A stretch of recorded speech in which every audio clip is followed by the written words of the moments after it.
नमस्कार भक्तजनों, मैं आपको करवा चौथ की कथा सुना रही हूँ। करवा चौथ का व्रत महिलाओं के लिए सबसे बड़े त्योहारों में से एक माना जाता है। इस दिन महिलाएं पति की दीर्घायु के लिए व्रत रखती हैं।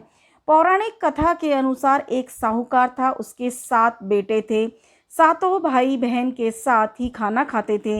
एक दिन कार्तिक लगते ही करवा चौथ का व्रत आया। तब सारे भाई बोले कि बहन आओ खाना खाएं। तब बहन बोली, भाई आज तो करवा चौथ का व्रत है, चांद उगने के बाद ही खाना खाऊंगा। भाइयों ने सोचा कि मेरी बहन पूरे भूखी प्यासी है, तो एक भाई ने दूर पहाड़ी के पीछे आग जला दी और चलनी की छाया कर दी और कहा, देख बहन तेरा चांद उग गया, देख ले अर्घ दे ले। बहन अपनी भाइयों से बोली कि आओ भाभी अर्घ दे ले। सारी भाभियां बोली, अरे बहन जी तुम्हारा चांद उगा है, हमारा चांद तो रात को उगेगा। तब उसने अकेले ही चांद को अर्घ देकर भाइयों के साथ जीमने बैठ गई। सबसे पहले खाने के टुकड़े में बाल आया, दूसरे में कंकड़ और तीसरे के तोड़ते ही ससुराल से बुलावा आ गया कि भाई तुम्हारा आदमी बहुत बीमार है, जल्दी चलो। जब माँ बहन के पहनने के लिए 3 बार अटैची खोली तो तीनों बार सफ़ेद कपड़े निकले। तब बाई को एक सफ़ेद कपड़ा पहनाकर ससुराल भेज दिया और सोने का सिक्का एक पल्ले के बांध दिया। बोली कि रास्ते में कोई भी मिले उसके पैर छूती जाना, जो भी तुम्हें अमर सुहाग का आशीष दे उसे ये सोने का सिक्का दे देना और अपने पल्ले के गांठ बांध लेना। बेटी से यह कहकर विदाई कर दी। रास्ते में जो भी मिले उसे पैर छुए, सबने आशीर्वाद दिया कि लेकिन किसी ने भी अमर सुहाग का आशीर्वाद नहीं दिया। ससुराल में पहुंचने पर छोटी नंद खड़ी थी, वह उसके पैरों लगी तो वह कहने लगी, सीली सपूती हो, 7 पुत्रों की माँ हो, मेरे भैया का सुख देख। यह सुनकर उसने तभी 7 गांठें बांध ली और सोने का सिक्का ननद को दे दिया। अंदर गई तो सास ने पीढ़ा नहीं दिया और बोली, ऊपर मरा पड़ा है, वहां जाकर बैठ जा। जब वह वहां गई तो उसने देखा कि उसका पति मरा पड़ा है। वह वहीं बैठ गई और उसकी सेवा करने लगी।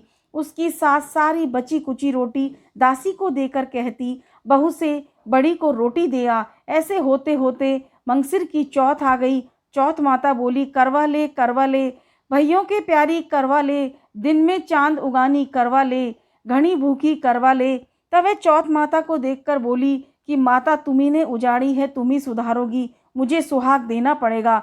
चौथ माता ने कहा कि पौष की चौथ आएगी, जो मेरे से बड़ी है वह तुझे सुहाग देगी। इस तरह से पौष की चौथ माता आकर चली गई, माघ की फाल्गुन की चौथ आकर चली गई, चैत्र की, बैसाख की, जेठ की, आषाढ़ की, श्रावण की, भादों की सारी चौथ यही जवाब दे गई। अगली चौथ आएगी, उससे कहियो वह तुम्हारा सुहाग देगी। पीछे आसोज की चौथ आई, उसने कहा तेरे पर कार्तिक की चौथ नाराज है, उसी ने तेरा सुहाग लिया है, वही तुझे सुहाग देगी। उसने पैर पकड़कर बैठ जाना, यह कहकर वह चली गई। कार्तिक की चौथ माता आई, गुस्से में बोली, भैया की प्यारी करवा ले, दिन में चांद उगानी करवा ले, घनी भुखाली करवा ले, व्रत भंडनी करवा ले। तब साहूकार की बेटी पैर पकड़कर बैठ गई और रोने लगी, हाथ जोड़कर बोली, हे चौथ माता, मेरा सुहाग तेरे हाथ में है, तुझे देना पड़ेगा। चौथ माता बोली, छोड़ पापिन, हत्यारन, मेरा पग क्यों पकड़ रही है। वह बोली कि माता, मेरे से जो बिगड़ी हो, अब तुम्हें ही मेरा सुहाग देना पड़ेगा। चौथ माता राजी हो गई। आँख में से काजल निकाला, नाखून में से मेहंदी निकाली और टीके में से रोली निकालकर और छोटी उंगली का चीटा देते हुए उसका पति उठकर बैठ गया। बोली कि बहुत सोया। तब वह बोली, तुम क्या सोए, मुझे तो 12 महीने हो गए, चौथ माता ने सुहाग दिया है। तो वह बोला कि चौथ माता का उज्जवन कर। तब वह चौथ माता की कहानी सुनी, करवा मिन से खूब चूरमा किया। दोनों पति पत्नी चौपड़ पासा खेलने लगे। नीचे से उसकी सास ने रोटी भेजी तो दासी ने आकर देखा कि दोनों तो चौपड़ पासा खेल रहे हैं। सास देखकर खुश हो गई, बोली, क्या बात है। वह बोली कि मेरे तो चौथ माता आई। वह कहकर सास के पैर लग गई और सारी नगरी में यह कहा गया कि जो भी कोई पुरुष की औरत हो, बेटे की माँ, सब कोई चौथ का व्रत करो। 13 नहीं कर सको तो 4 करो और 4 नहीं कर सको तो 2 तो सभी कोई करो।